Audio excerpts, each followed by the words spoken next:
Sawa sawa.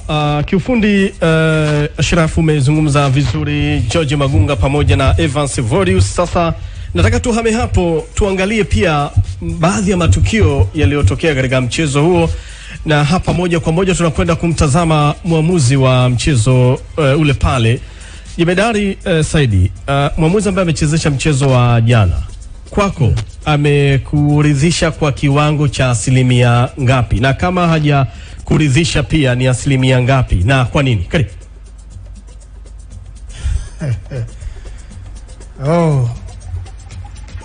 Kwangu nafikiri muamuzi ameumudu mchezo. Okay. Na ni aina fulani hivi ya muamuzi ambaye hataki mchezo mwepesi. Yeah. Aliruhusu matumizi ya nguvu kidogo, nguvu kiasi ukadirie, lakini hakutaka mchezo ambao ukiguswa unalala kisa uko nyumbani au ukiguswa unalala kisa unaongoza.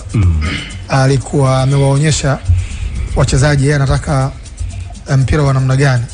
Dakika zile 5 za mwanzo zilifaa kujua wachezaji wajue kwamba tunachezeshwa na muamuzi wa namna gani. Yeah. Anapendelea nini kiwanjani na hapendi kipi.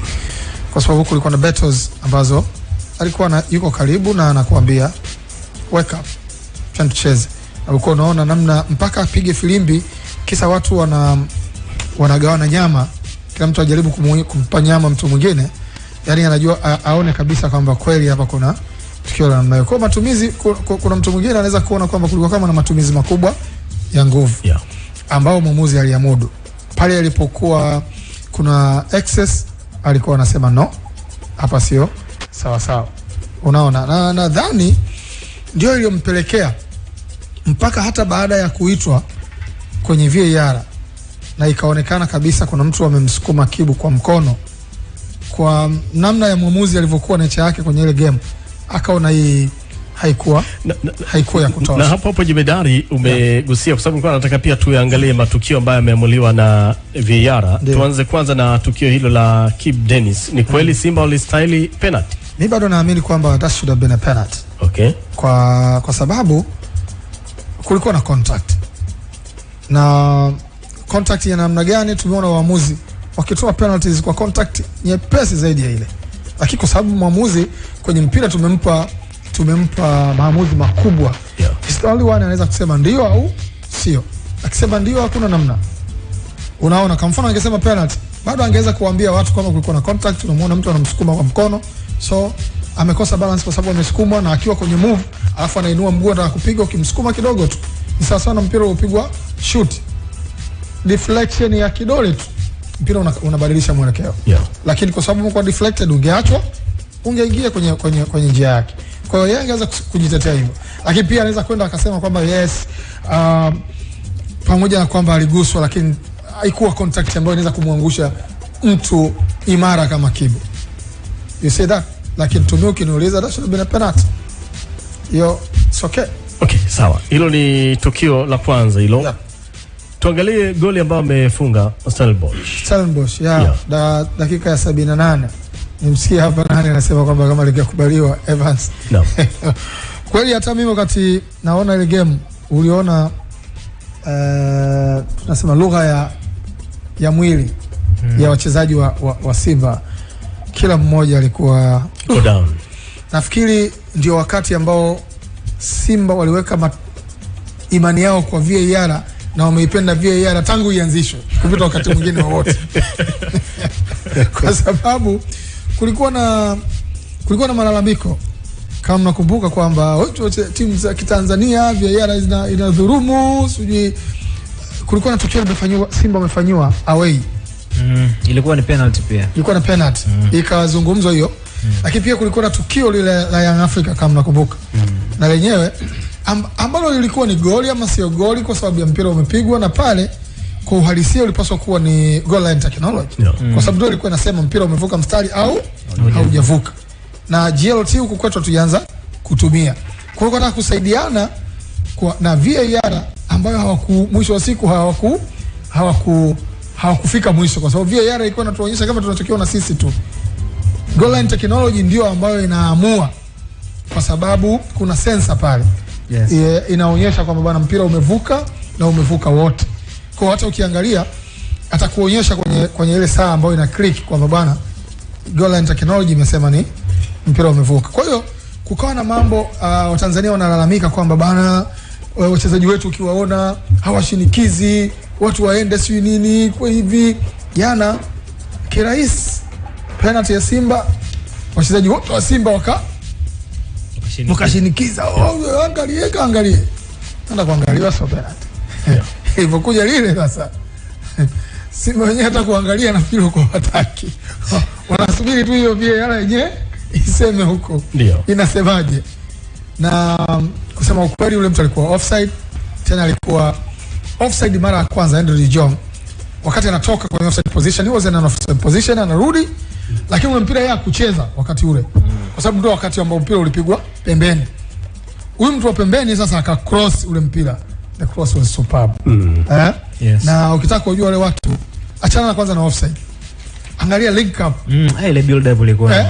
Mpira ulipotoka huku kwa pembeni, yule mtu ulipopigwa Andrew Jong alivyokataa nyuma kidogo tu tap, mtu kaja kaweka. Na walifanya build up namna hiyo, kuna mchezaji akapiga mpira kwenye nyavu za pembeni. Sio kitoto. Na Shomari alikwenda kufanya let tackle. Wani Shomari anagaragara chini, mpira ushapigwa ingia. Thank God ile mtu bado alikuwa anaitamani ile pasi kwa mbele. Ndio maana alikuwa tayari De Jong alikuwa tayari kasha move kidogo. Sasa ule mpira umekuja kwa nyuma, beki ndo amerudi na yeye akawa anaonekana kipande chake cha mwili kiko mbele. Waamuzi wa usaidizi wa Misri wale waliokuwa kwenye VAR wakasema bwana hiyo ni offside. Nadhani Simba mpaka msimu huu utakapoisha, ukiwauliza kuhusu VAR anakuambia hicho ni kitu bora kuwahi kuletwa kwenye mpira. Kuna tukio la Shamu Karabu. Ilikuwa ni katika taswira kwamba ameushika mpira ama hajaushika. Yeah. Yes. Na hilo ni tukio jingine. Yeah. Ambalo lilikuwa ni kama penalty ile. Yes, ambalo hata kama mpira ungekuwa umegonga mkono kwa namna mkono ulivyokuwa, isingekuwa penalty. Ulikuwa katika nafasi sahihi. Mkono ulikuwa hapa, anajilinda. Ulikuwa hapa na unasema ni wakati gani ambapo mpira ukigonga mkono tunasema kwamba itakuwa penalty.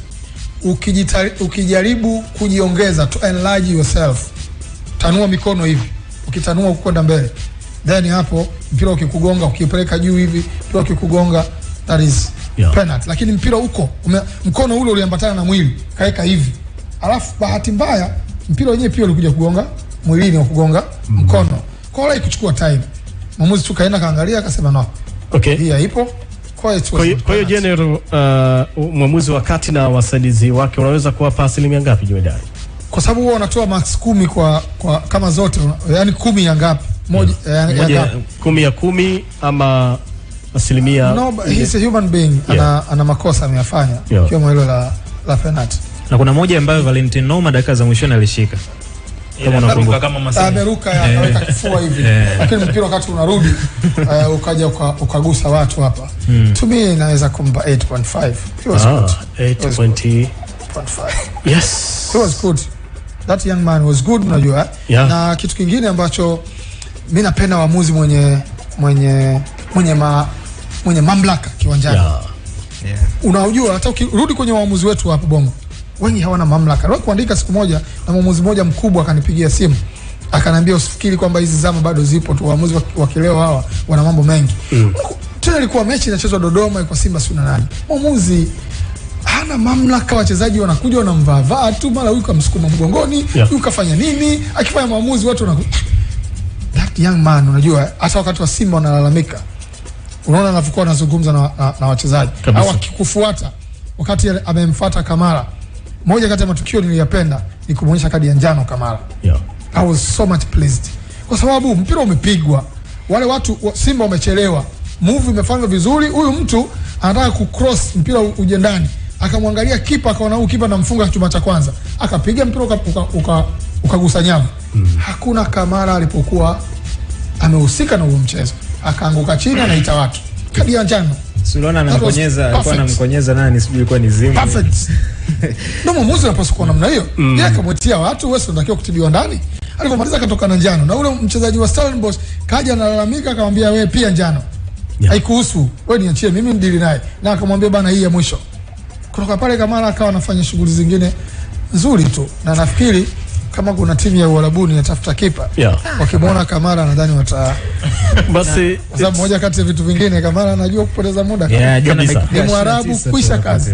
Ni vizuri zaidi tulikuwa tunaangalia hayo matukio pia, kwa sababu kuna watu ambao walikuwa wanatazama nao game jana, walikuwa wanabainisha kwamba kuna dalili hivi za Simba kubebwa na muamuzi. Unajua kila mmoja ana jicho lake la kuangalia boli of course mimi siwezi kukataa maoni ya mtu mwingine. Kila mtu ana maoni yake. Lakini mimi nikiangalia game kwa maoni yangu pia kitaalamu, nafikiri ni muamuzi amemudu game. Hata wasaidizi wake wamemsaidia kwa kiwango kikubwa. Na kama binadamu kufanya makosa ni moja sifa ya binadamu. Unaweza akawa amekosea slightly sehemu, yeye ni binadamu tu.